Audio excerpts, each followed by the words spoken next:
Well, here's a topic related to earthquakes that many of you have probably been wanting to hear about.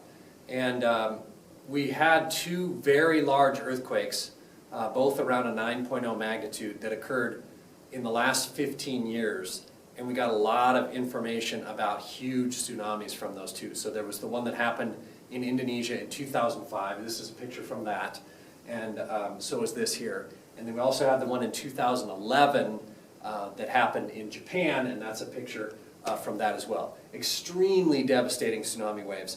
And we're going to look at how exactly a tsunami forms today. Okay? So in order for a tsunami to happen, it can happen from like an underwater landslide, but the main reason, and most of them are caused by underwater earthquakes. And I'm going to draw a diagram on the board here, and you're going to want to make sure that you get everything on that diagram into your notes.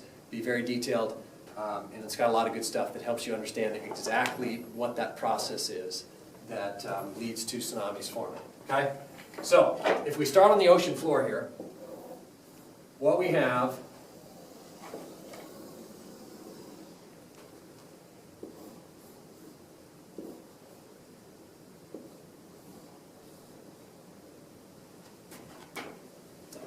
is we get an underwater earthquake as stated before, okay? And sometimes in this case, instead of the ground moving side to side like this, we can have the ground move up and down in relation to the motion along that fault, okay?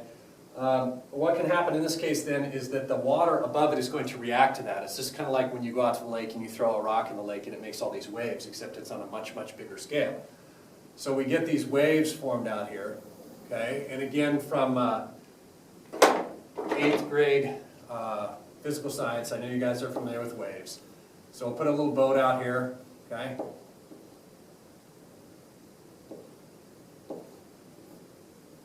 And what we want to know is what's going to happen to this boat, okay? In the deep ocean like this, basically waves make this curling motion underneath the ground, kind of this barrel underwater. They make this barrel motion. And if this can move along unimpeded, then it just cruises along. And so what we end up is with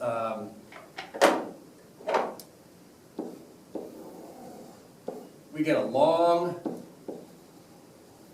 wavelength, okay?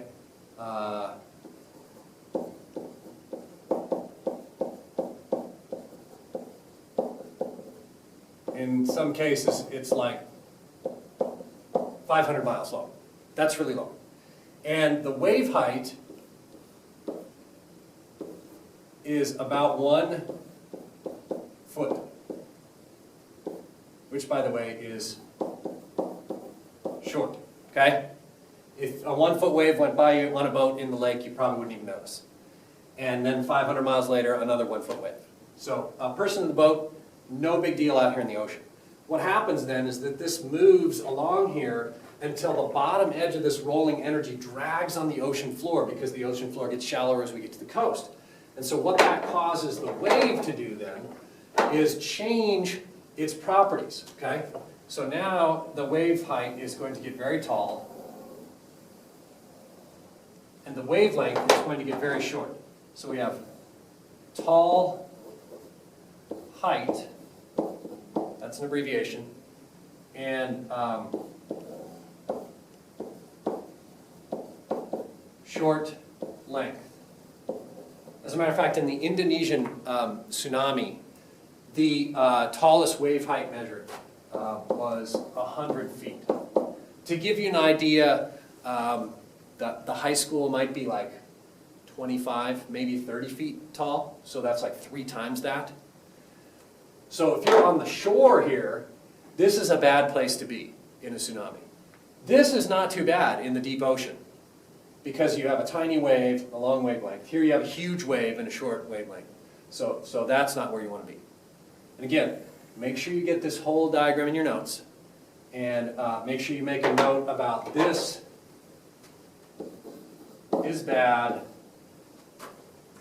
this here is okay during a tsunami. Again, pause the video if you need to, because I'm going to erase this all right now and move on. And if you have trouble reading some of this stuff, I'm going to put it up here in text, and you'll be able to read what happens with the wavelength and the wave height. Cool? All right.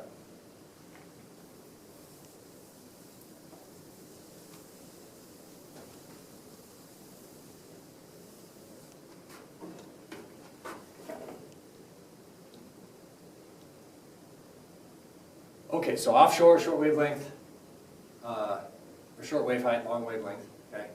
And as it gets in closer, that changes. Then you get the tsunami, bad stuff, okay? Some kids will ask me, well, what if we have an earthquake here on Flathead Lake? Will we have a big tsunami? And the answer is no, not really. The lake's just not big enough, and we've seen some of that happen in the Great Lakes before, and basically what it does is very similar to what happened when you were a little kid and your mom would put you in the bath, and they put you in the bath and be like, okay, now don't make a mess, and the first thing you did was grab both sides of the bathtub and you're going like this, back and forth, and the water sloshing from one side to the other and makes a huge mess, and your mom says, I told you not to make a mess! So what this is called is a seiche, okay, and that happens in bays and rivers and lakes like ours. It can happen. And essentially what it would do is like damage some boathouses and some docks and some boats, but it's not like a huge wave is going to come roaring in and wipe out all of downtown Polson. That just wouldn't happen, okay? All right, so again, if you got to pause it, make sure you do that. You've got a worksheet that you're going to do today. All the information is on the worksheet. Read it and fill in the answers on the boxes and then just submit that to me when you're all done. Piece of cake. Have fun.